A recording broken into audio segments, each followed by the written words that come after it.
So when we discuss and we talk about the EN 806 standard, we are talking about a standard that the definition is specification for installation inside building conveying water for human consumption. It means that we are talking about water supply systems inside the building for potable water, so for water that can be used by the humans.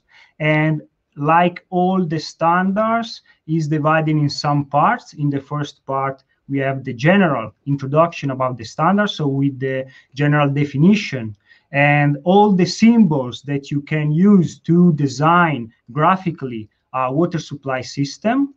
In the second part, we have the design part, where we have the description of the components of a water supply system, and for example, also about some general rules for the insulation or for the sizing of the heating room and so on. Then we have the part 3, which is about the pipe sizing with the simplified method. It would be the topic of today's webinar in this first part. And we will see also an example of how to size a water supply system with the simplified method. And then the part 4 for the installation, that will be the topic of the next appointment in 2 weeks. And the part 5 about operation and maintenance of water supply system. So the 806 standard is covering all the general information about water supply system.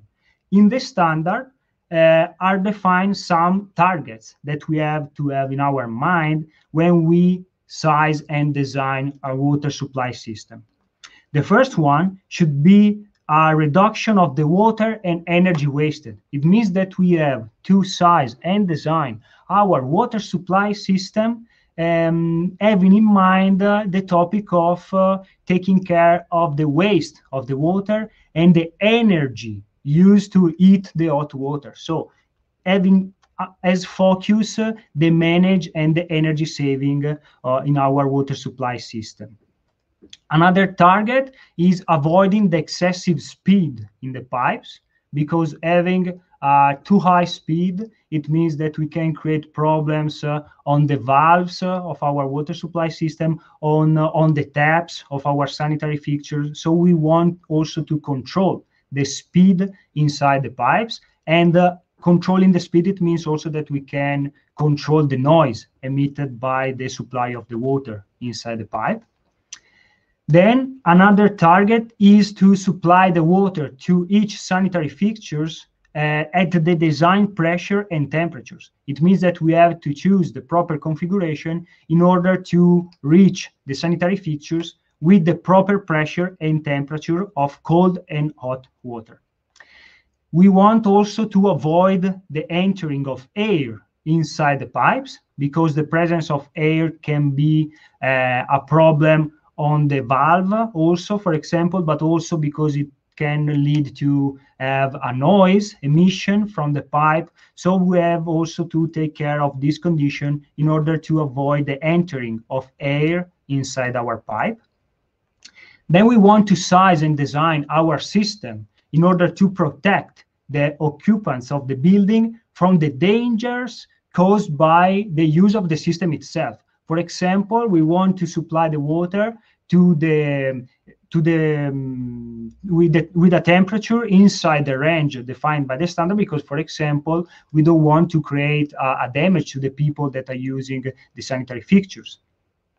We want also to size a water supply system avoiding the damage of the pipes, for example, due to the corrosion, and the deterioration of the quality of the drinking water, because maybe we have used a pipe that can support the treatment of the water. And an example can be in case of a building like an hospital, where you can run some sanitation process, and we will see with the other Paolo in the second part general introduction about them. You should avoid to use some pipes that can be damaged by, for example, the chlorine dioxide, that can be, for example, the polybutylene, that it loses some material. So you want to avoid to use a pipe that can going to damaging the quality of the drinking water after the time of the installation.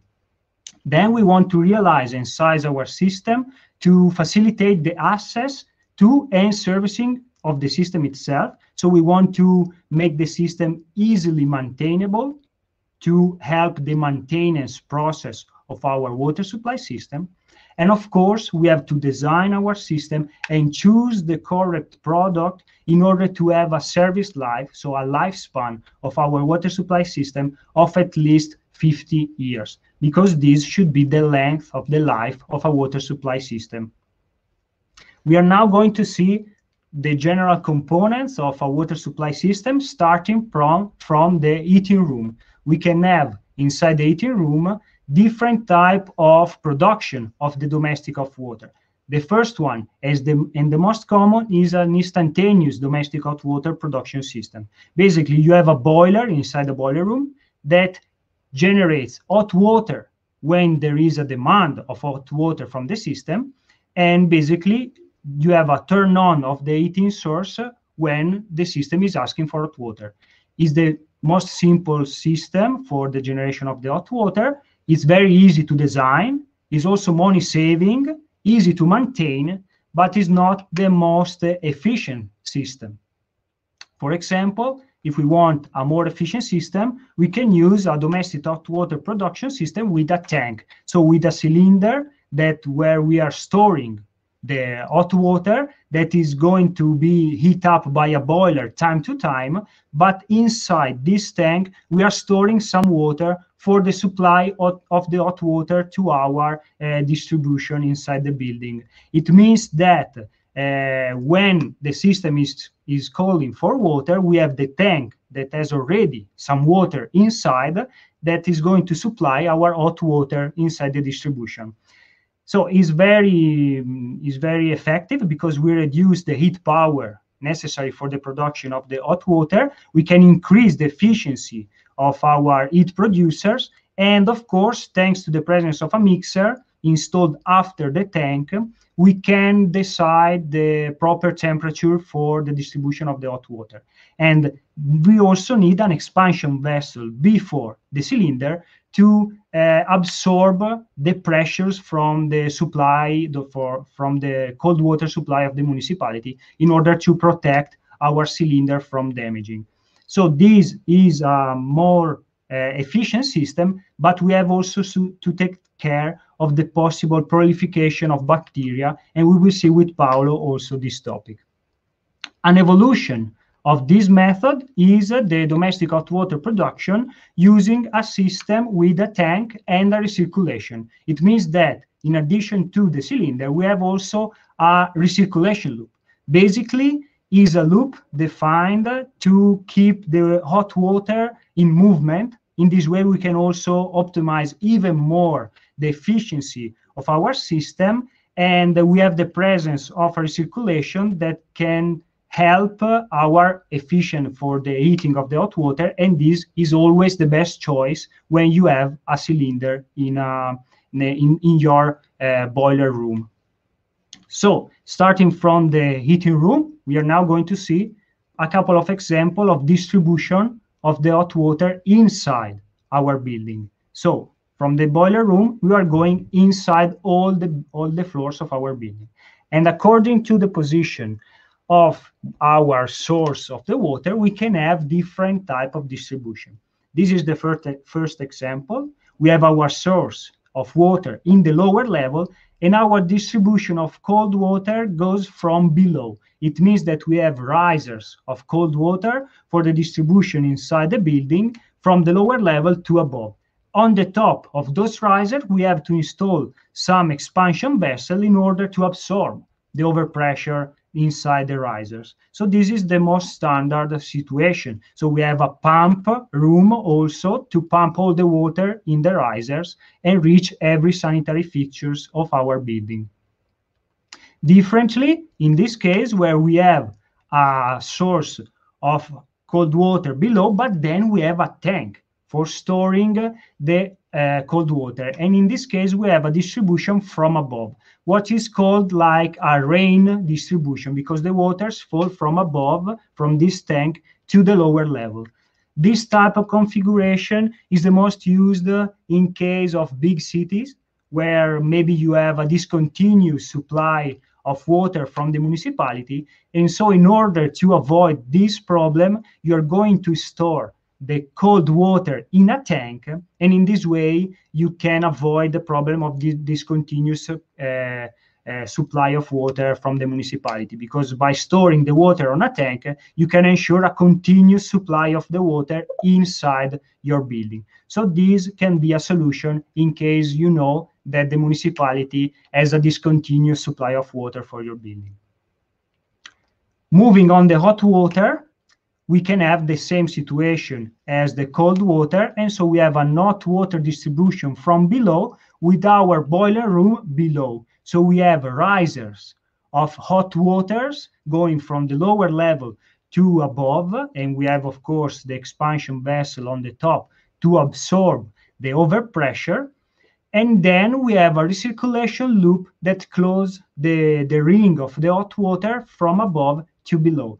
And this is the most traditional situation. So in the lower level, you have the heating room for the supply with risers of all the water in your building.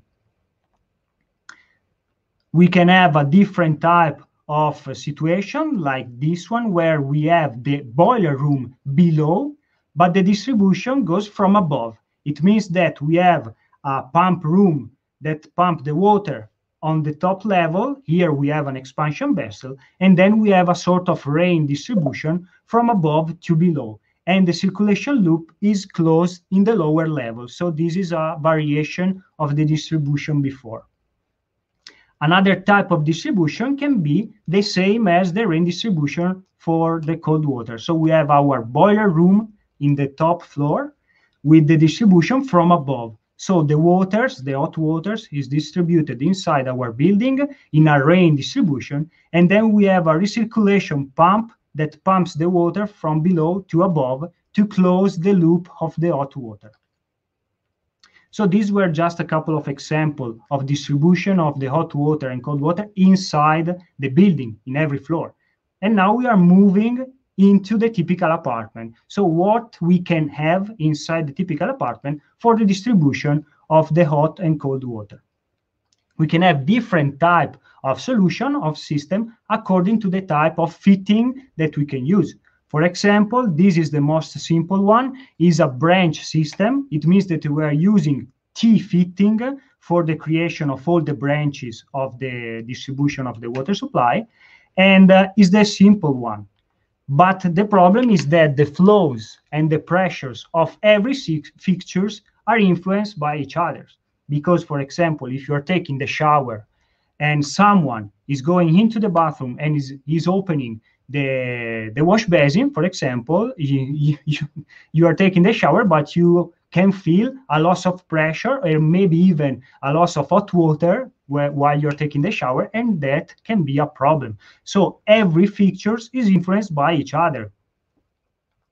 And then you have also a lot of fittings embedded into the concrete. It means that you don't have a simple access to do the maintenance of your water supply system. And in case you have a problem, you have dismantle and renovate the entire bathroom, because you have to break some walls or the floors to find the fittings, and you have to make impossible the use of the bathroom during the maintenance phase.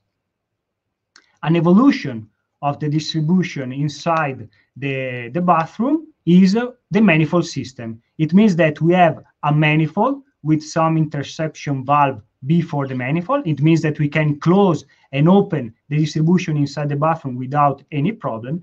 And then from the manifold, we have a short connection to every sanitary fixture with his own exit on the manifold. It means that you can isolate every sanitary fixtures in case of maintenance. And this is something very, very important. So the advantages is that the installation is very fast, easy maintenance, as mentioned, because you can close one circuit and you can maintain a sanitary fixture without having to close the entire bathroom. You don't have any kind of fitting embedded, because the connection to the manifold from the manifold to the sanitary fixtures is just a simple connection with a pipe. And if you are using our multi-layer pipe, for example, you can bend it manually without having to use fitting for the creation of the bend. And then there is a reduced influence amongst all the sanitary fixtures, because we can solve the problem that we had in the branch system. So when I'm taking the shower, no one is going to steal the hot water to me while opening the wash basin, for example. Other type of system that we can have inside the bathroom are particular configuration. We will see also a topic, description of this kind of system in the second part with Paolo, because are a topic of his part, and is a serial system. A serial system is made with a special fitting, which is called U-fitting. This basically is a fitting installed as a flange behind every sanitary fixtures and allow us to create a series of pipe.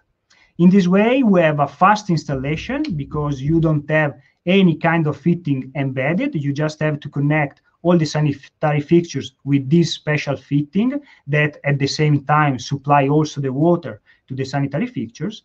And thanks to this, you have a high hygiene level, because if you put the most used sanitary fixtures as last fixtures of your branch, whenever you are using, for example, the WC, you are moving the water inside the branch. And so you allow to avoid the stagnation of the water inside the branch. And stagnation of the water is one of the reasons of the proliferation of the bacteria. And so in this way, you can achieve a high level of hygiene. An evolution of the serial systems is a ring system. As you can see, is also this system with the use of the U-fitting, but then you can close the serial with a ring, with a connection to the same branch, and in this way you can create this loop, this ring of pipe. So the installation is very fast, you don't have any fitting embedded, and you have a total hygiene level, because whenever you're using a sanitary fixture, you can move the water inside the branch, and so you avoid totally the stagnation of the water inside the branches. We are now going to see some requirements required by the standard 806. There are different requirements. We are going to see the most important. The first one is about the allowed pressures inside your water supply system. So when you size a system, you should check also for the pressure that are generated inside, and you have some limits according to the position of the pipe. In case we have a pipe, in case we have a taps for sanitary fixtures excluded the garden and garage taps, we have a maximum hydrostatic pressure limit of 5 bar.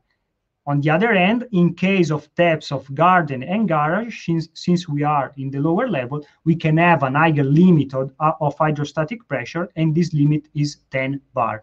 What is the hydrostatic pressure? Is the pressure that the tap has to fill when the water is not moving. So when there is no movement of water inside the system, this is the maximum pressure that the tap has to fill. So every sanitary fixture, this is the maximum pressure that they has to fill when the water is not moving. On the contrary, the minimum hydrodynamic pressure for every sanitary fixture should be 1 bar. It means that when we are opening the tap, the minimum pressure of the flow coming out from the tap should be 1 bar.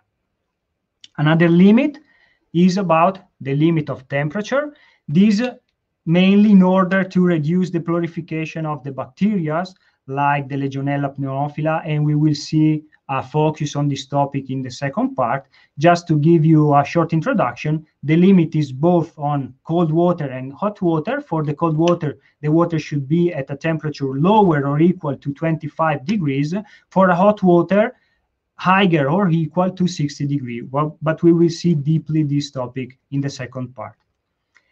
Another limit described by the standard is on the speed inside the pipe. And according to the position of the pipe, we have a different allowed speed. In case of supply manifold risers, the distribution pipes on the floors, so what it is outside the bathroom, The maximum design speed should be of 2 meters per second, also to reduce the friction inside the pipe and so the pressure inside the pipes.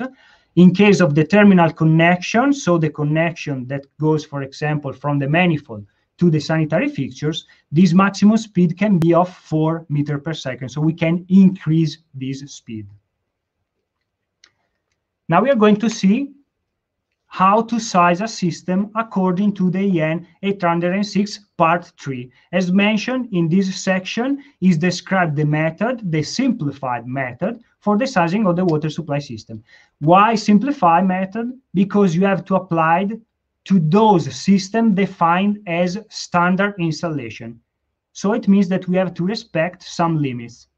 The first one is that the flow rate of every fixtures do not have to exceed those shown in this table. This table is provided by the standard, and it means that we can use the method described in the EN 806 only if we are going to use a fixture with a standard water flow rate requirements. It means, for example, that our wash basin or the WC should need a 0.1 liter per second of flow rate, or the domestic bathtub needs 0.4 liter per second. So standard fixtures with a standard and defined flow rate. The second limit to be in a standard installation is that the maximum flow rate for the supply system that we have must not exceed 9 liter per second. So 9 liter per second is the maximum water flow rate that we can manage by using the simplified method that we can find in the EN 806. The last requirement is that the system does not accept a continuous use of water for a period greater than 15 minutes. It means that we can size the system only with discontinuous supply of water, so traditional and domestic use. We can't size a system with, for example, a fountain or something that needs a continuous supply of water. And the simplified method uses what is called the method of the loading unit. If you were here in the past webinars about the wastewater system, we had the drainage unit method. According to the EN 806, we have the loading unit method. So the same, we are defined a loading unit as a flow rate. So one loading unit is equal to 0.1 liter per second required. So every loading unit that we apply to our sanitary fixture is not related to a product norm of the tap of the sanitary fixture that you are using, are simply defined by the standard.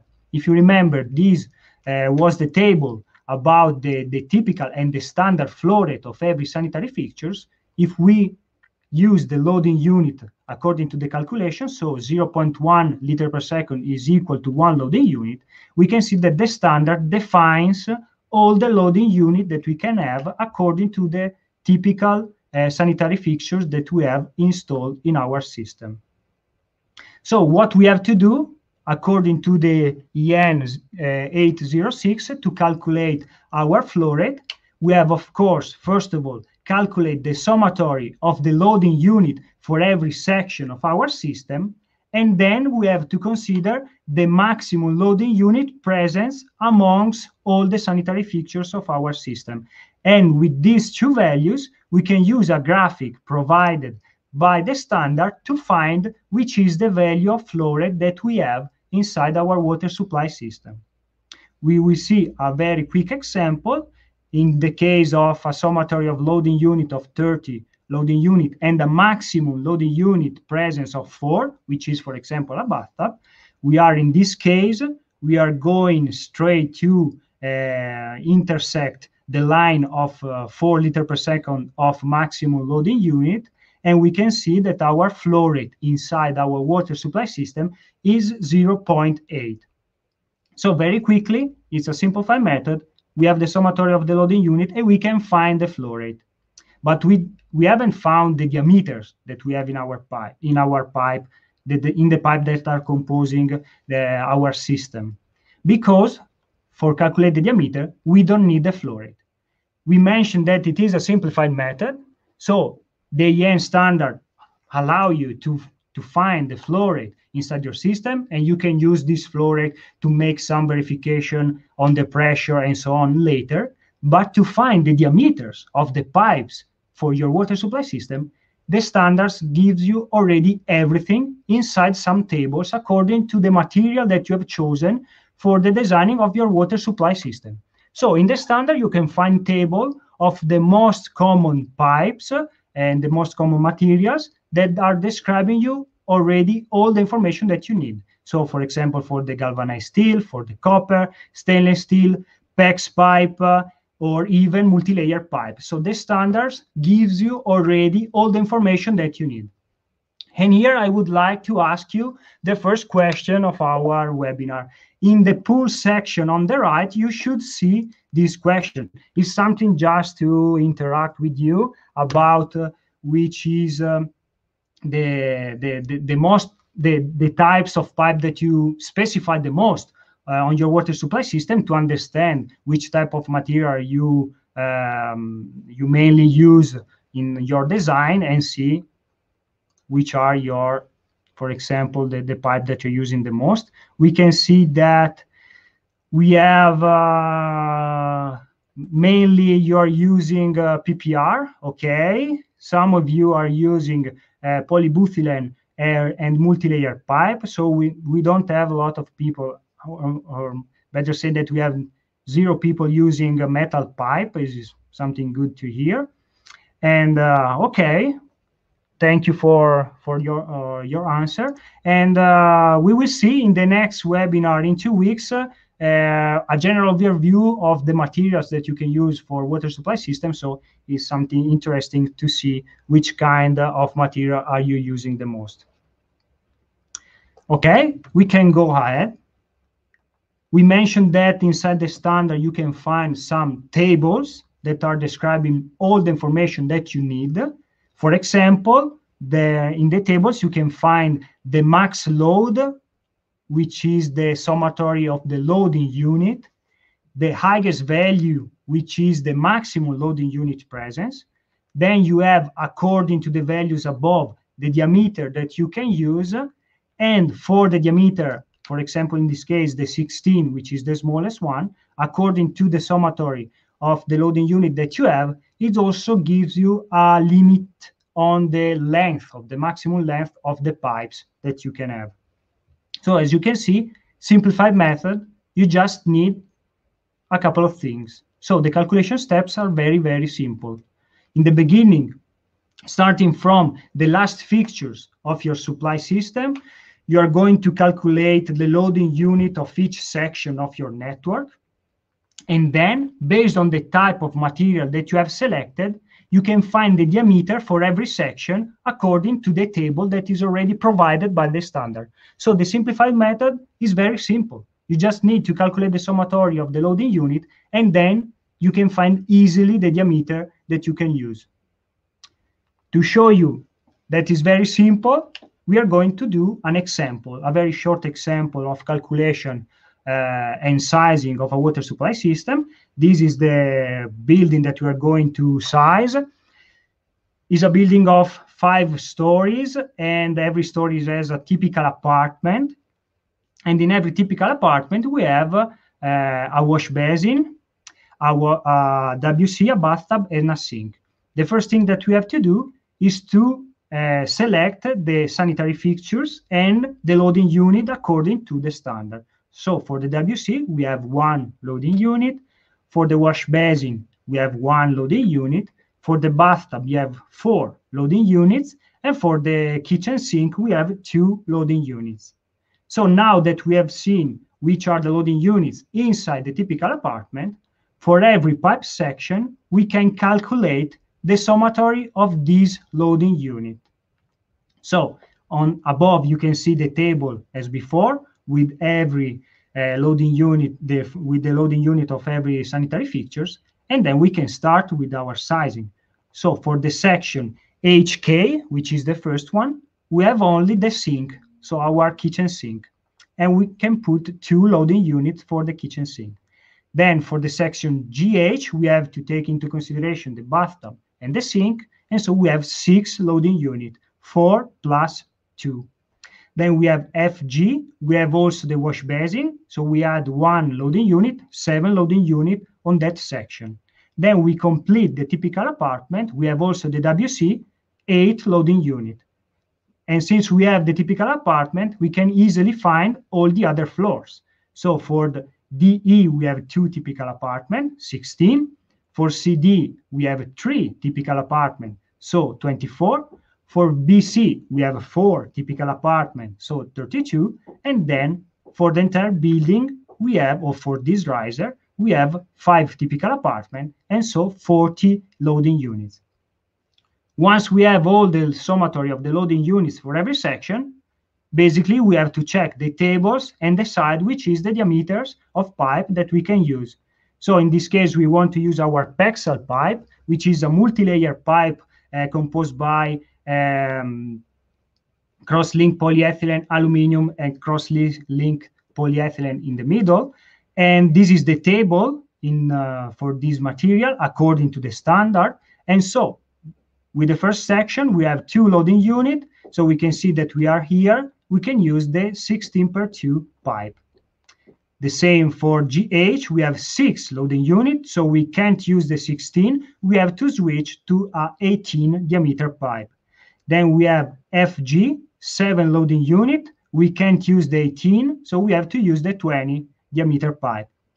Then we have 8 loading unit, so we are still inside the range of the 20, so we can use the 20.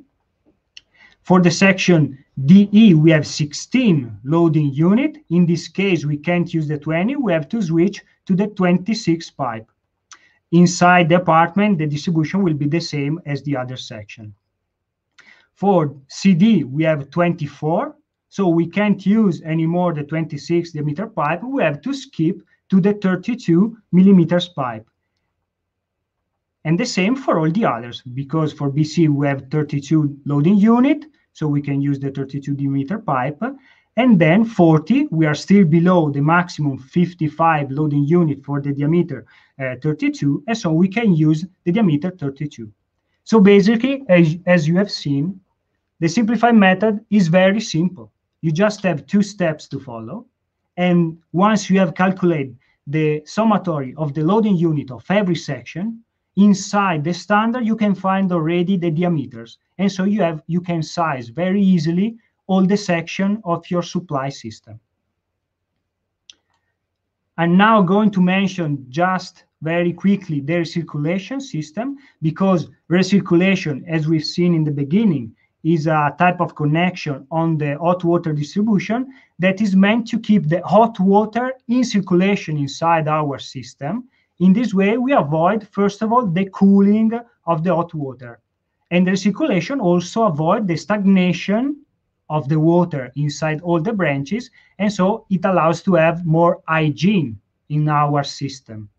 But the problem is that the sizing of recirculation network is not included inside the European standard. This means that to size our circulation, we have to check local requirements or other standards that are providing us the information to decide how to calculate it. In Italy, we have another standard, which is the UNI 9182, but there are also a German standard that is widely used.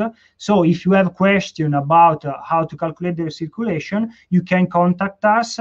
Maybe you can provide us which is the standard that you have to follow, and maybe we can schedule a one-to-one meeting to evaluate this topic. So thank you for your attention. I now leave the space to the other Paolo for the second part of our webinar. We will come back for all the questions at the end if we have time. So thank you for your attention till now. Okay, thank you so much, Paolo. So we are going to start the second part of our webinar of today, and we are going to speak a little bit about the treatment of water supply systems. So first of all, these are the topics that we are going to discuss about. So the hygienic risk linked with the Legionella, then the system solutions that as designers we can decide to apply in order to keep under control the Legionella proliferation and the Legionella formation, of course, then we're going to focus our attention on the prevention and control measures that usually are applied in order, again, to keep under control the hygienic risk related with the Legionella.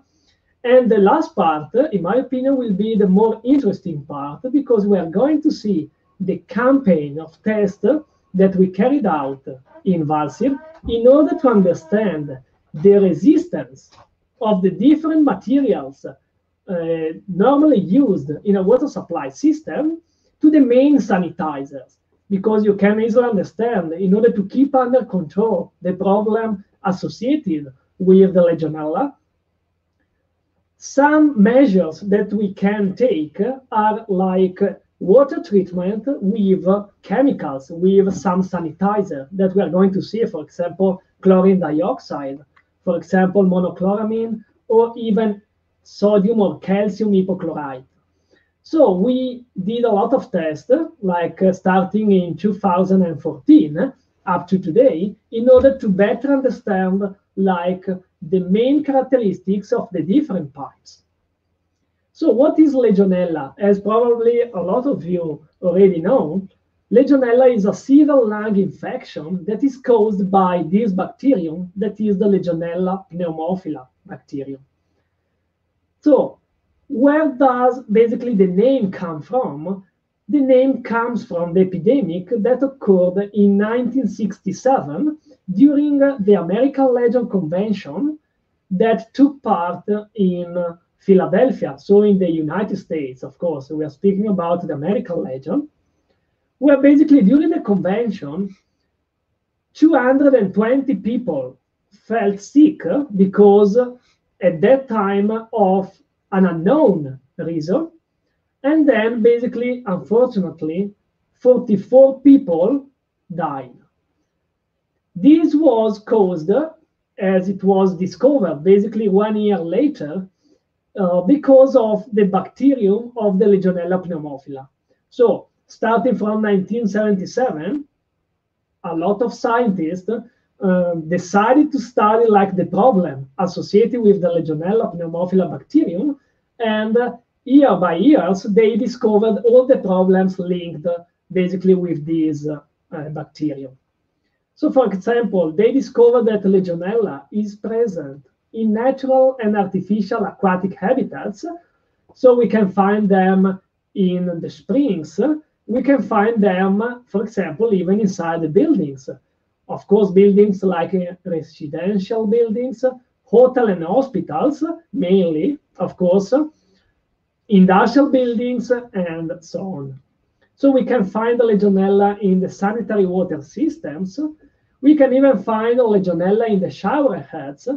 Basically, the shower heads are like the main habitats for the proliferation, formation, and proliferation of the Legionella bacterium. We can find in pools and fontaines. We are going to discover today, but we have already seen something with my colleague Paolo in the first part, that we should try to avoid the stagnation of water inside our water supply systems.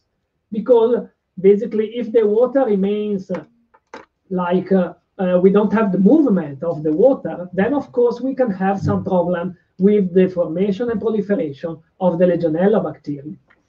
Then we can find the Legionella bacterium even in the cooling towers. For example, we have had a lot of cases here in Italy because people like felt sick because of the presence of the Legionella bacterium inside the cooling towers of hotels, hospitals, but even industrial buildings. And of course, as it happened in 1976, like in the American Legion Convention, the bacterium was found inside the air treatment system. So I just want to ask you, like the first pools, and you can find it again in the right section, like in the right part of your screen.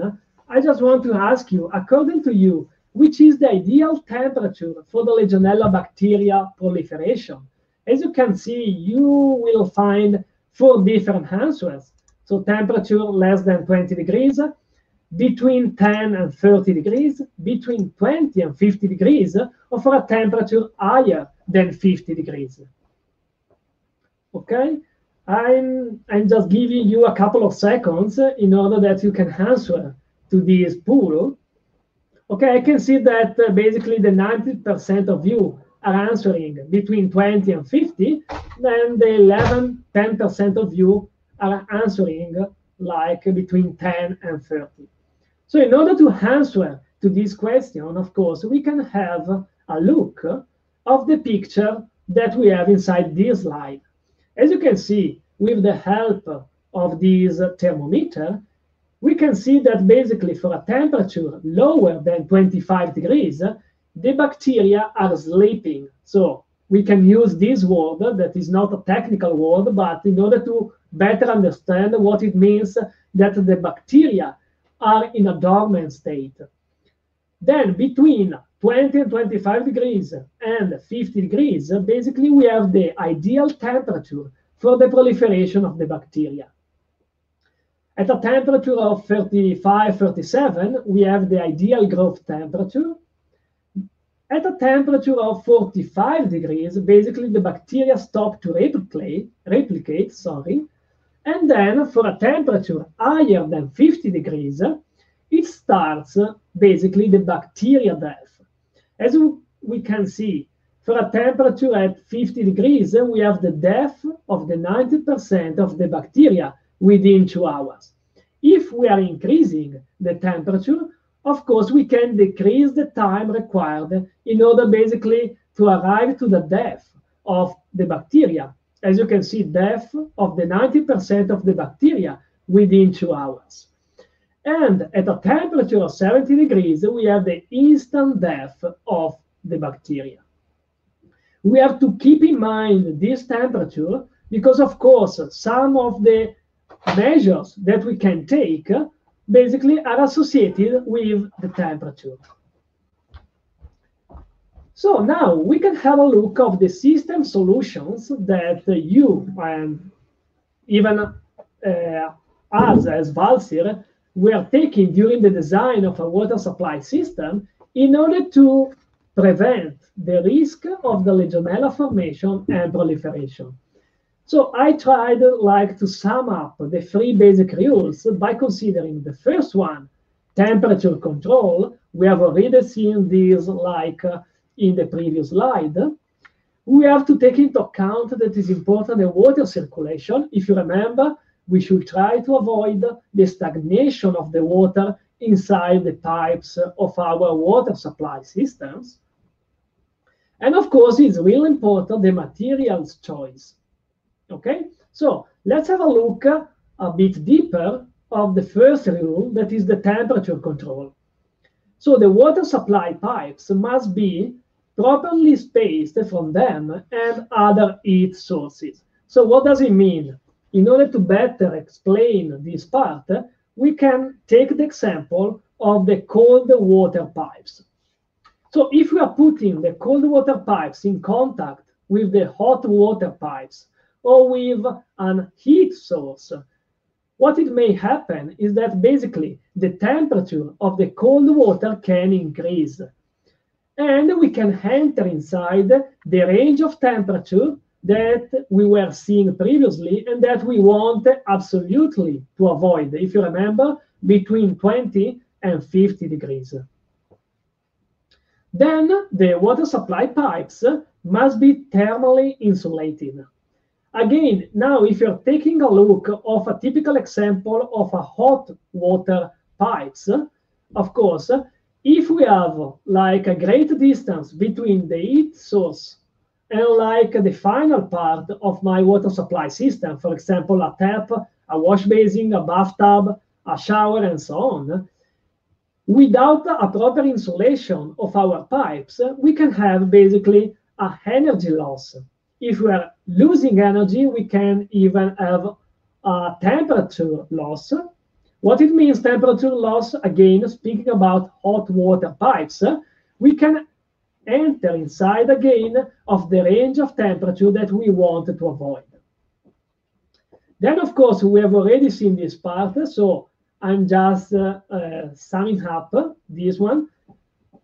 The cold water temperature must be lower than 20 degrees, and the hot water temperature must be higher than 50 degrees. Again, as you can see, we are out of the range of the ideal temperature for the proliferation and formation of the Legionella bacteria.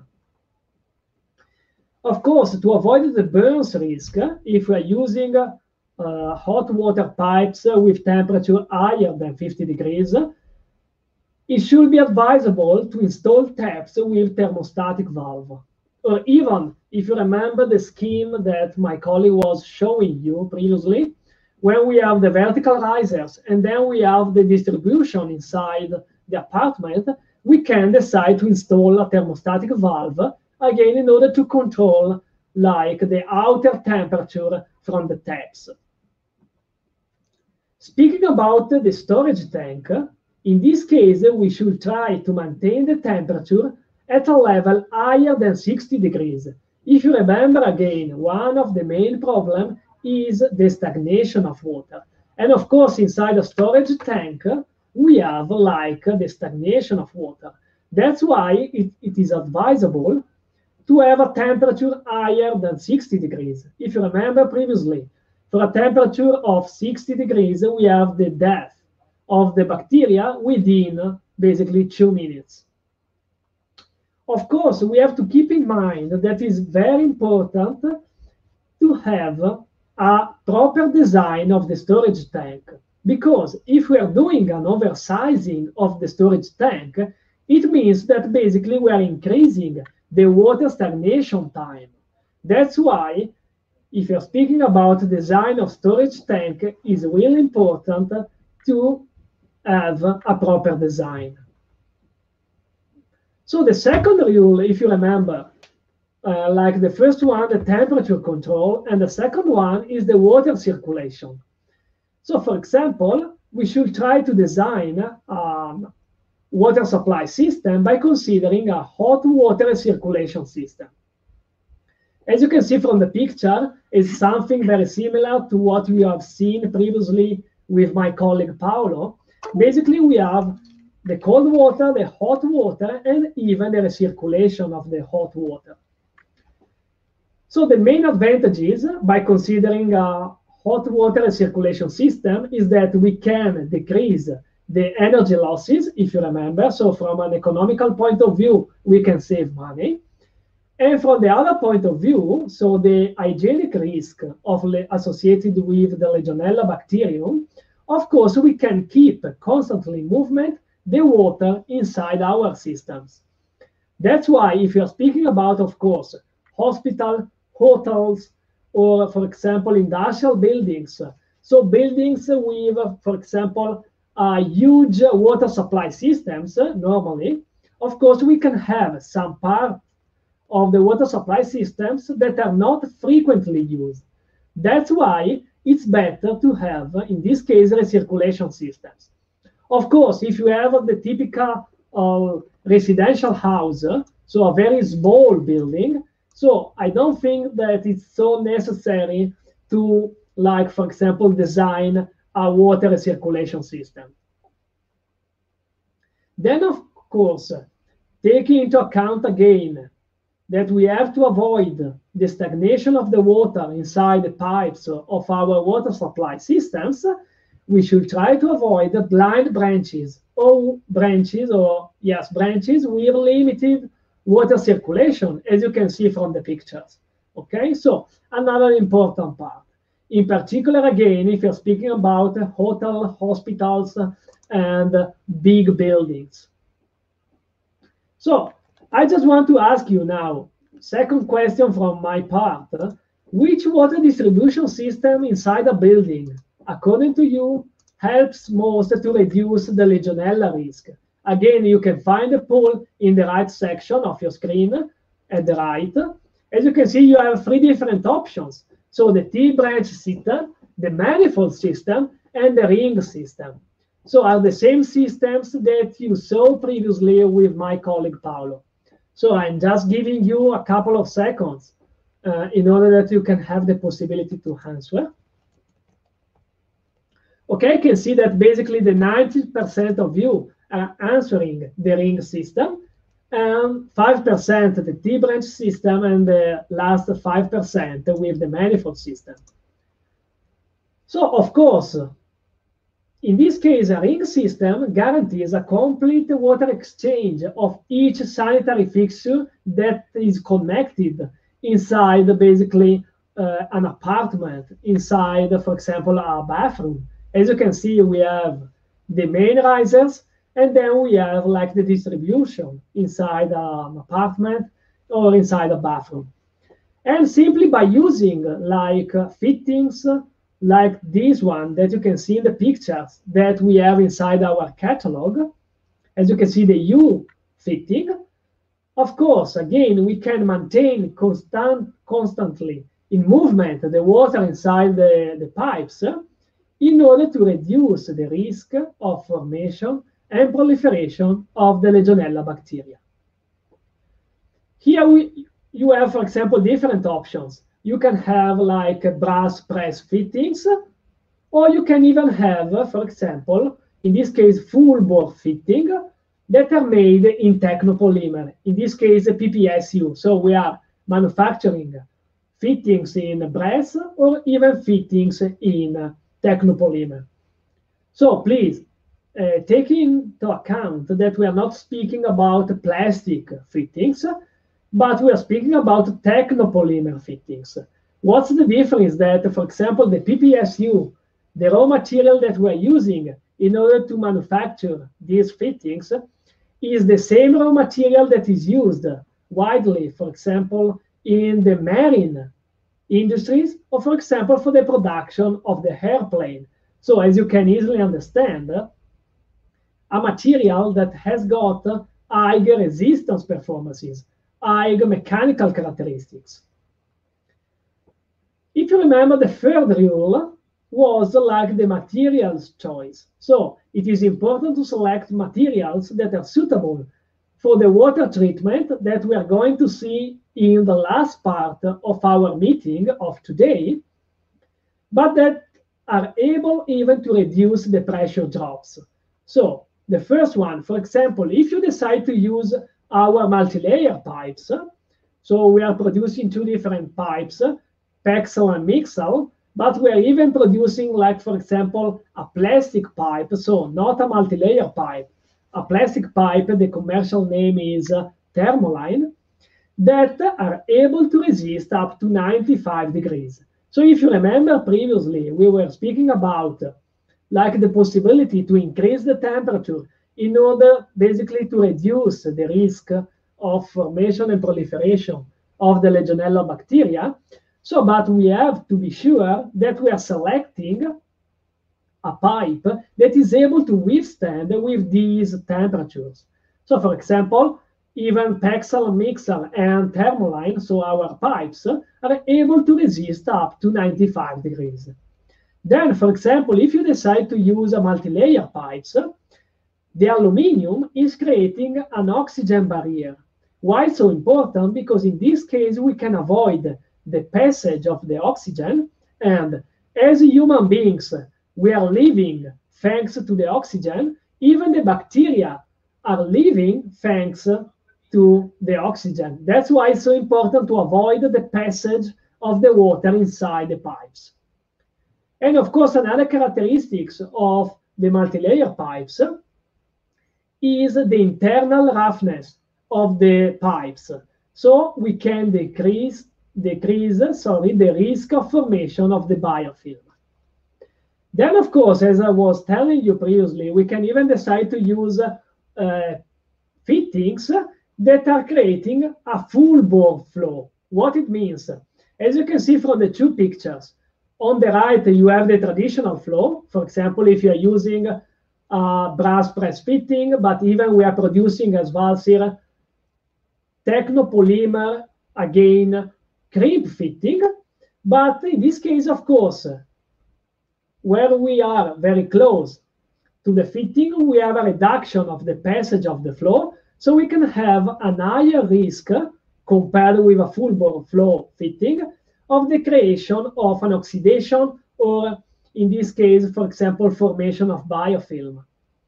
That's why it may be suggestible to use full bore flow fitting, as you can see from the picture on the left, where we are not decreasing basically the passage of the flow inside the pipes. So we have seen, like if you remember the 3 basic rules, we can have a look of the typical prevention and control measures that are used in order, again, to keep under control the hygienic risk associated, of course, with the Legionella, but even with other types of bacteria. We can divide them into short-term measure and long-term measure. So the first one, for example, short-term measure, in this case, we can have a decalcification process. What it means, we are taking the taps, the shower heads, we are putting them inside cold water for a minimum time of 30 minutes, cold water containing at least 50 milligrams per liter, or equivalent 50 parts per million of free chlorine. If we don't want to make a decalcification process, we can decide to replace the components, the worn components. And of course, the frequency of the replacement depends on the water characteristics. So if we have a water with an high percentage of calcium of lime scale, of course, the frequency of the replacement will be higher compared with a water with a low amount of lime scale or calcium inside. Then speaking about the long-term measures, in this case, we can have another distinction between physical systems and chemical systems. So I'm presenting you the most used type of long-term measures, but you have to take into account that it doesn't exist a unique and definitive solutions, so the exploration of new solutions keeps going. So in this case, speaking about physical systems, usually we can have microfiltration, we can have UV radiation, we can use thermal shock, so by taking into account the temperature, or we can use chemical systems, chlorination system, or we can use the ozone, or we can even use metal ions. For example, thermal shock. So what it means that in order to keep under control the hygienic risk, we can elevating the water temperature at a level of 70, 80 degrees for 3 days, supplying daily for 30 minutes from each point. So in this case, if you remember, at a temperature of 70 degrees, basically, we can have the death of the bacteria. Then, of course, if we have a wide water supply systems, so very close to the heat source, we can have a temperature of 70 degrees, 80 degrees. If you are far away from the source, we can have a temperature, for example, of 60 degrees, because, of course, we can have an energy loss. That's why it is suggestible to supply daily for 30 minutes from each point. So the main advantage is that this method doesn't require any particular equipment. From the other point of view, of course, we have an high energetic cost, because in this case, we can have, for example, an high hot water consumption. It's a temporary disinfection. So what does it mean? That we are doing the thermal shock, but it doesn't mean that, for example, in 2 weeks, in 1 month, in 2 months, the problems doesn't come back. So it means that, for example, every 2 months, we have to carry out again the same thermal shock method. We can have a possibility of system damage. For example, if we are not using pipes that are able to resist up to 70, 80 degrees. And that's why, for example, we suggest to use our multi-layer pipes, and we can have burns risk. Instead of using a thermal shock, we can decide to use a thermal disinfection. For example, increasing daily to 65 degrees the water temperature of the storage tanks, and then by carrying out the recirculation at 55, 70 degrees for at least 30 minutes. So instead of doing a thermal shock for a small amount of time, we are doing a constant, basically a constant treatment, but at a lower temperature. Again, it doesn't require any particular equipment. We don't have any production of byproducts. But again, we have the same disadvantages, high energetic cost and a burns risk. If we don't want to use, for example, a thermal method or a physical method, we can decide to use a chemical one, for example, with a shock hyperchlorination. So in this case, what it means that, for example, we are introducing sodium or calcium hypochlorite through the cold water refill in order to obtain a concentration of 20 parts per million. If you want to carry out a treatment of 2 hours, if we are increasing the concentration up to 50 parts per million, we can reduce the time required up to, in this case, 1 hour. Okay, so in this case, we can have an elevated disinfection effect, of course, but from the other point of view, we have to take into account that is a temporary disinfection, so the same of the thermal shock that we have seen previously. We can have a corrosive action for the water supply materials.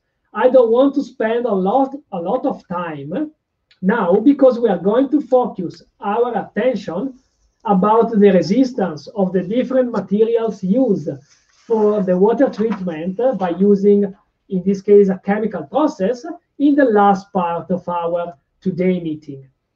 And we can have a water taste and smell alteration. So instead of using, again, a shock hyperchlorination, we can decide to use a continuous hyperchlorination, the same parallelism that we have seen previously, thermal shock and thermal disinfection. We have shock hyperchlorination or continuous hyperchlorination. In this case, we have to introduce the same chemicals, sodium or calcium hypochlorite, continuously in this case, to guarantee a residue between 1 and 3 parts per million. So we have a general disinfection that is minimizing the Legionella colonization. But from the other point of view, we can have concentrations that are not compatible with the current potable water standards. So for example, 1 and 3 parts per million in some countries cannot be accepted, for example, from the standards, from the local rules, regulation.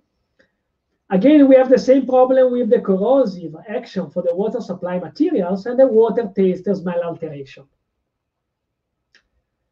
So instead of using sodium or calcium, in this case, if you remember hypochlorite, we can decide to use the chlorine dioxide.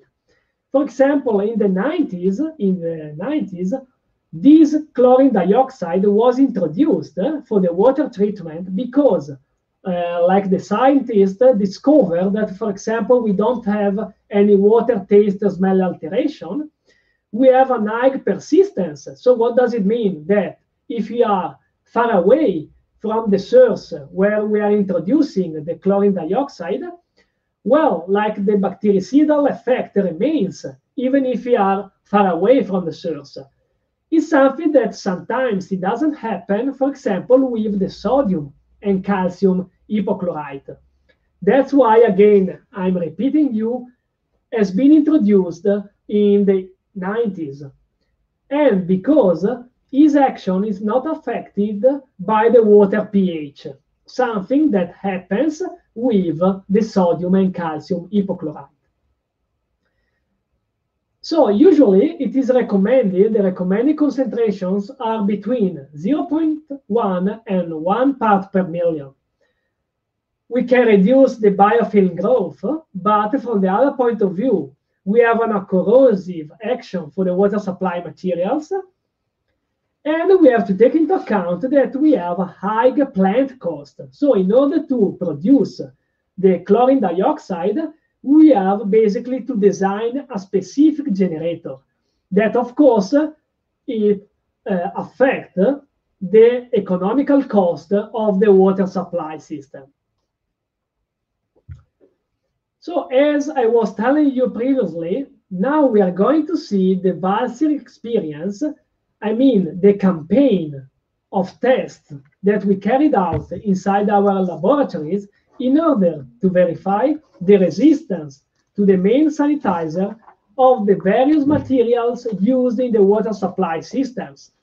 So this was the aim of our basically test. We started in the year 2014, and the tests are still ongoing. Why? We are going to see that, speaking about tests on sanitizer action, we have to take into account a lot of different factors. For example, the pressure, the velocity, the type of sanitizer that we're using, the pH of the water, the temperature. So a lot of factors, and as you can easily understand, if you have a lot of factors, so you have to carry out a lot of tests. That's why these are long-term tests. So they require a long amount of time in order that we can carry out them. So some data of the project, of the campaign of tests that we carried out starting in 2014, we have more than 6 years of continuous tests, and we are the first that are studying completely the effect of the chlorine dioxide. What it means? That, of course, in the literature, you can find some studies, of course, that were analyzing the effect of the chlorine dioxide on the main materials normally used in water supply systems, but they were not studied the complete effect. So they were not taking into consideration the different factors that can affect the resistance of the materials. And this is very important. We are the only ones that are using a real system in the test. So there are even competitors of Valsir that are carrying out tests like this, but they are considering, for example, small pieces of pipes. So these small pieces of pipes are not characteristics of a real system. So we decided to carry out tests by considering a real system, so long pieces of pipes with bands, with curves, with fittings, so in order to simulate a real system. Then we are testing 11 different types of material. We are testing 3 different types of sanitizers. And to date, so at the day of today, we have invested more than 1,700,000 euros. So you can easily understand that if you're speaking about test on the basically resistance of the materials and you want to do something like effective, of course, you have even to invest on your plants in order to create, for example, if you remember, the generator for the production of the chlorine dioxide. So the material that we are testing are the different type of packs, packs A, packs B, and packs C. Just for your information, inside our multi-layer pipes, if you remember Paxel and Mixel, and even inside our thermoline, that is a PEX, we are using the B method. So every time that you have a letter after then X, what it means so that basically we are using the B method in order to create the cross-linking process for the production of our pipes. Then, of course, we tested and we are testing the PPR. We are testing the PERT, so the polyethylene rise temperature, the HDPE, the polybutylene, of course, the PVC, and even metallic pipes like copper, galvanized steel, and stainless steel. So as you can see, 11 different types of materials. Speaking about the sanitizer that we are testing, basically we have 3 different types: the chlorine dioxide, the sodium hypochlorite, and the monochloramine. As you can see, the main factors that we have to take into account are many. For example, the temperature, the concentration, the pH, the pressure, and the velocity. So before showing you like the main results that we have obtained and we are obtaining, I just want to ask you the last polls that you can find at the right of your screen. According to you, which sanitizer was found to be more aggressive for the water supply systems? So the chlorine dioxide, the sodium hypochlorite, or the monochloramine? Just for your information, the monochloramine is a type of sanitizer that has been introduced in the United States 20 years ago, is widely used there. Here in Europe, we are starting to introduce this kind of sanitizer, and that's why we decided even to test its action on the main materials that are widely used in a water supply system. I can see that basically we have 50% of you are answering chlorine dioxide, the 50% sodium hypochlorite. So I tried to sum up, because the results are many, many, many. So I tried to sum up the main results that we have obtained. So the first one, the chlorine dioxide is more aggressive than sodium hypochlorite, even for plastic and metallic materials. As you can see, on the left, you have the typical attack of a chlorine dioxide. On the right, the typical attack of a sodium hypochlorite. What's the difference? With a chlorine dioxide, we have the typical branched system. It's like, we can say, a ring. Yes, a ring, in this case, of cracks that basically the chlorine dioxide is producing on the surface of the pipes, but even in depth.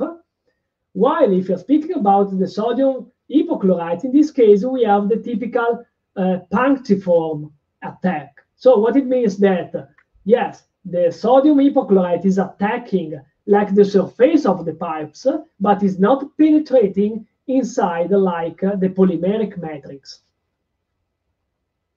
Then we have obtained a very important result that is showing that basically the PEX-A has got a lower resistance with respect to PEX-B and PEX-C. As you can see, you have 3 different pictures.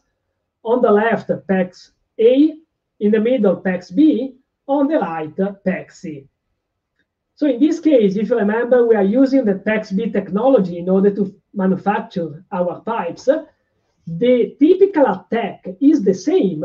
Again, is a branched attack, but with the PEX-A, this is creating an attack in depth. So the chlorine dioxide is penetrating inside the polymeric matrix, while with the PEX-B and the PEX-C, usually we have an attack, but on the surface of the pipes. As you can see again, in order to better understand this part, we have like PEX-A, PEX-B, and PEX-C, the dimension of the cracks that we were able to measure. As you can see, with the PEX-A, we have a dimension of the crack that is 4 times higher compared with a PEX-B. So 10 compared with 2.5. Then we have discovered that basically the polybutylene, they have a very low resistance to this sanitizer. Even speaking about the chlorine dioxide, but even speaking about the sodium hypochlorite and the monochloramine. So the polybutylene has highlighted, other than a wall perforation, even a macroscopic material loss. As you can see, these are pictures taken from our laboratories of polybutylene pipes. So usually we have the typical attack that is resulting in a wall perforation. And even if we are comparing the polybutylene with the PEX-B, what's the difference is that as you can see on the left, at the left you have the PEX-B, at the right you have the polybutylene. With the polybutylene, we have deep cracks that are creating an evident material erosion. As you can see, we have the same boundary conditions. We have chlorine dioxide, 1 part per million, 70 degrees, 5 bars, 0.5 meters per second. After 2 months, typical attack in a PEX-B is a branched attack, but with the polybutylene, this attack is penetrating in the polymeric matrix. Then, speaking about, for example, the PERT, the tests have confirmed the low resistance of PERT to the chlorate water. For example, again, you can see the measure of the cracks. If you remember with the PEX, even with PEX-A that resulted, was found to be like the lowest, has got the lower resistance to the chlorine dioxide. But with the PERT, after 2 months, we have 48 microns, so the dimension of the cracks. After 12 months, 108. And we can even see the naked high cracks that are perpendicular to the pipe axis. Speaking about PPR, even PPR has highlighted an attack very similar to that of polybutylene. So wall perforation, as you can see from the pictures, but even a microscopic material loss. That's why I was telling you previously that it's important to select the right material inside our water supply systems. We have obtained even results speaking about metallic pipes. So, for example, copper and stainless steel systems have shown a severe oxidation that in some cases has brought to the leakage. These usually we have discovered that occur basically where we have a bend and very close to the fittings, because of course, like the wall, the thickness of the wall, if we have a fitting, is lower compared with the wall thickness of the pipe. Of course, because if we have a fitting, we have all basically like the screws. In this case, we can have a lower resistance. So we have obtained the same results for the copper and for the stainless steel in this case. I just want to show you even like the effect of the monochloramine that is producing a branched attack very similar to that of the chlorine dioxide. But in this case, the advantage is that the attack requires a longer times in order like to create even a wall perforation, and it doesn't penetrate in depth. So that's why, as you can see from the 2 pictures, we are comparing the monochloramine with the same boundary conditions for the Pexel and Pexel Easy. That is the type of fitting that I was showing you previously, if you remember, the full bore fitting made with a PPSU, a technopolymer, in the pipe zone at the left, in the socket zone at the right. As you can see, like the dimension of the cracks are very similar.